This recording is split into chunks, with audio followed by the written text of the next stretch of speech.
Hey everybody, what is going on? So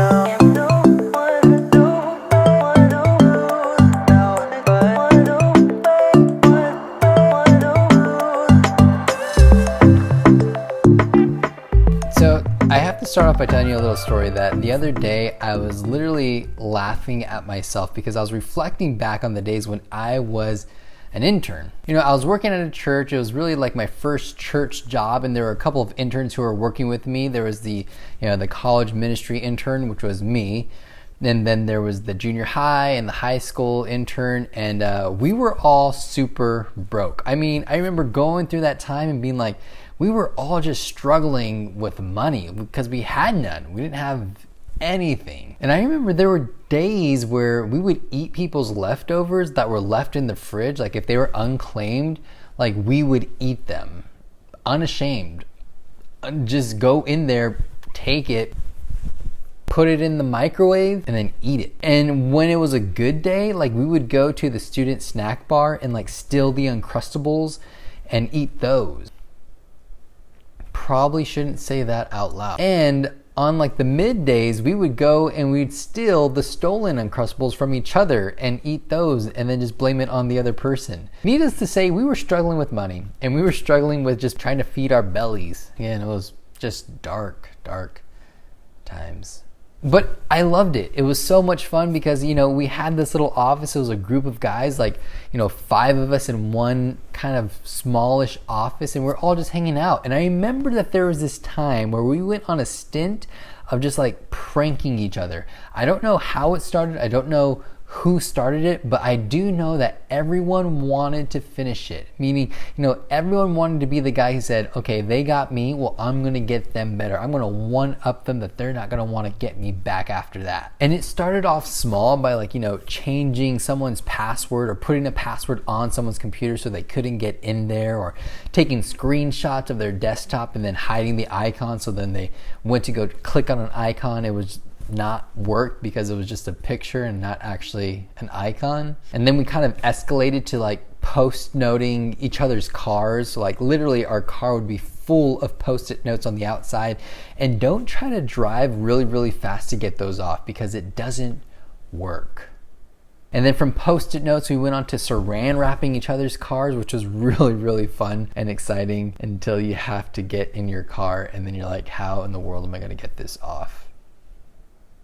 And each time we would prank each other, we would just set the bar just a little bit higher the next time. And it all started off, lighthearted things. But I have to tell you, there was a moment, and there were plenty of moments where it was like, man, I can't wait to get them back though. I just want to get revenge. I just want to get even. I just want to show them who's boss, and it felt so good. But if you could guess, as things kept going and as things kept progressing, sooner or later, we were crossing lines and we were like, ooh, maybe we shouldn't have done that. Maybe we shouldn't have glued the bulletins to the junior high pastor's desk. And when he got really mad that he found out they were glued, he ripped them off and, well, they kind of just stayed there. Or maybe we shouldn't have auto-corrected his, computer to say when he typed in a specific word that would just auto-correct to booger. That happened. And he happened to turn in a paper and had to explain to his professor why there were so many boogers on his paper. Sorry, that's not funny. And I don't know about you guys, but haven't you ever experienced something where, you try to one-up your friends, or, you take things a little too far, or someone has taken things just a little too far with you? That things start off lighthearted, but then someone takes a little jab and you're like, ouch, that kind of hurt.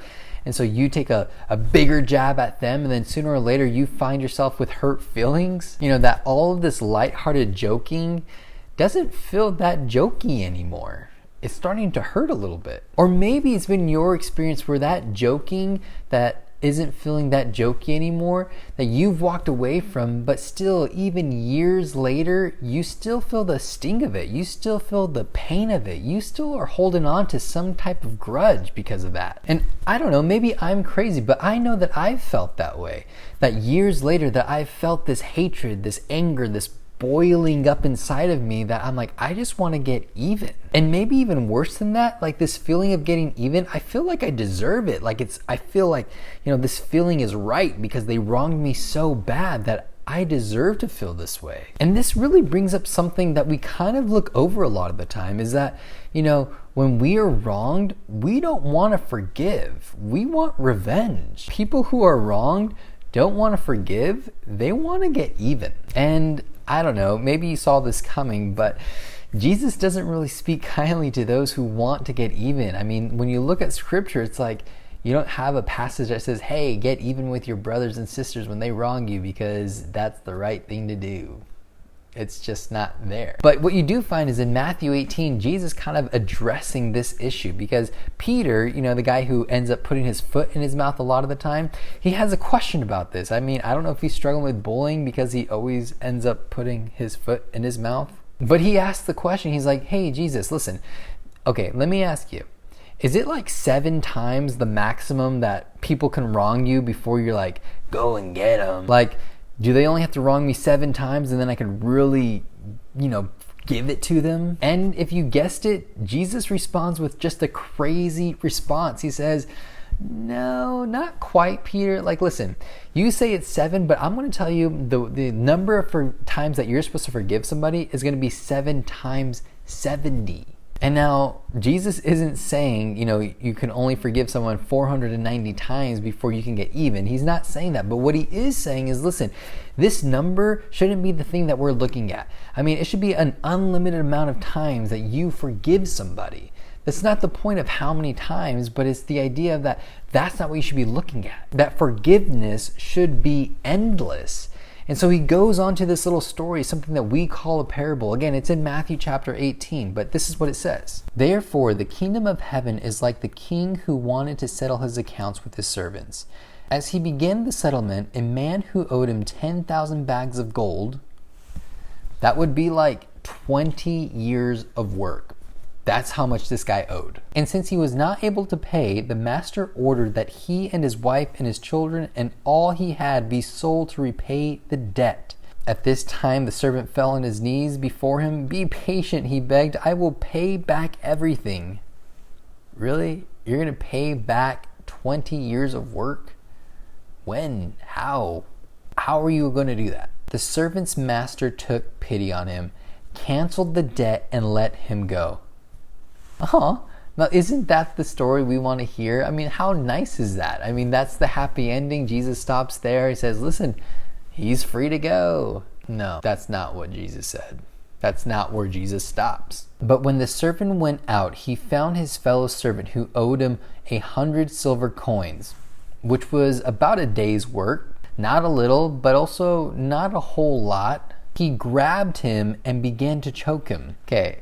This is escalating quickly. Pay back what you owe me, he demanded. His fellow servant fell to his knees and begged him, be patient with me, I will pay it back. But he refused. Instead, he went off and had the man thrown into prison until he could pay the debt. Now this guy was just pardoned. This 20 years of work's pay said, you're debt free, you can go.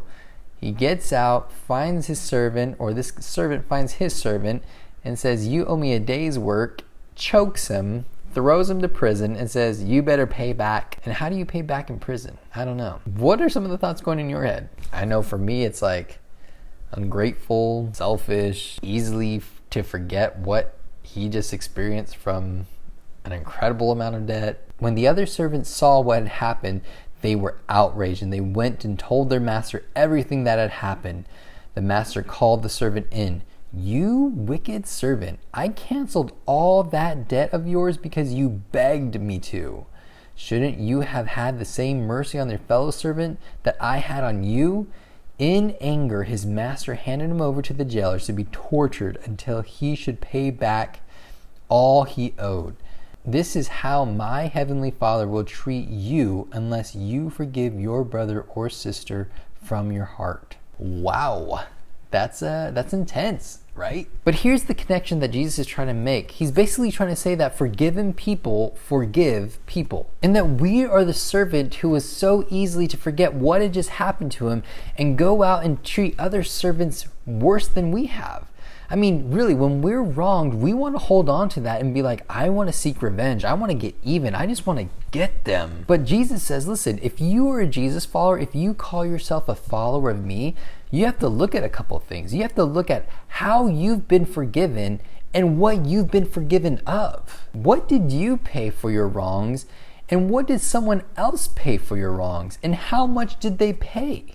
What did they do for you? You know, when you think about forgiveness, it really is a healthy thing. It breaks the bondage that you and the other person have, because the bondage is that you have so much hate, you have so much ideas of like how you want to get revenge, that's all you can think about sometimes. And it's weighty. It just weighs you down. You know, you have hate and anger and, if you want to just say, bad vibes towards it, like it just irks you to think about it. And trust me, forgiveness isn't an easy thing by any means at all. I mean, it's a very hard thing, because some of us have gone through so much bad stuff that we can't even begin to think about what it would look like to forgive somebody. What does that even mean? I mean, we have pain and memories and things that just linger and they don't seem to go away. So how are we supposed to forgive somebody of how much they've wronged us? And this is really where trust in Jesus and what he's done for us should really bring us to our knees.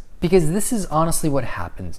When we choose to hold on to those vengeful, hateful, just, I want to get them kind of thoughts, what we're really doing is saying that we don't actually trust Jesus and what he did for us and what he's going to do for us. We're saying that, when Jesus says that he's going to bring justice, that we don't actually trust in that.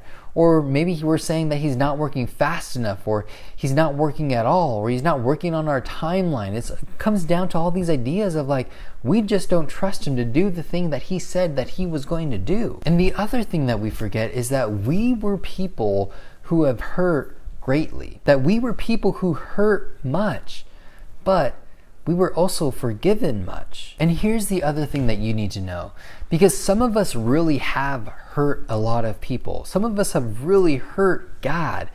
And some of us feel like there's just no amount of God or goodness or people that could ever forgive the things that I've done. And it's a true feeling that a lot of us might have. But the truth is that God is more than willing to forgive you. In fact, he's already paid the penalty for your forgiveness, to pay your debt, to get out of there. And you ask, like, how do you know? How can I know? Well, you got to look at the cross, what he did. He died for you to free you, to pay your debts, to right your wrongs. And if a person is willing to die for you, then you can know that he is not against you. Again, if he's willing to die for you, he's for you, not against you. And so this week, I want you to think about a few things. What are those moments when you have, jabbed somebody and they've jabbed you a little bit, and maybe you started the jab because you felt like you were jabbed? Think about those instances and really say to yourself, is it worth it? Is it really worth to continue to say like, oh, there's that person over there, or I'm going to give them a dirty look because they gave me a dirty look? Is it really worth it? I mean, is it really worth that weight to be like, ugh, I just got to get back at them? Because in the end, it's not. It's just weighing you down. It makes you look bad. It makes them feel bad. It makes then them act bad towards you, which makes you feel bad. And it's this vicious cycle. Why can't we just learn to forgive each other the way that Jesus has forgiven us? I mean, that's the greatest gift that we could ever experience. And so as we continue through this week, there are a few things I just want you to think about and really know. And the first thing is that forgiveness is hard. It's not always easy, because people have wronged you, and you sometimes feel like you deserve to have that, that feeling of wanting to get back because of how bad they've wronged you. But also remember that you have hurt many too, that you have wronged many, but your wrongs were made right through Jesus. That even though you hurt much, you were also forgiven much. And really the last thing, if I could sum it all up, is that, forgiven people forgive people. Jesus paid the ultimate price for you, a person who turned his back, who didn't want anything, who was enemies of his. He died for you. Again, if the guy is willing to die for you, you can know that he is not against you. So keep that in mind this week. Be encouraged and be blessed. Bye.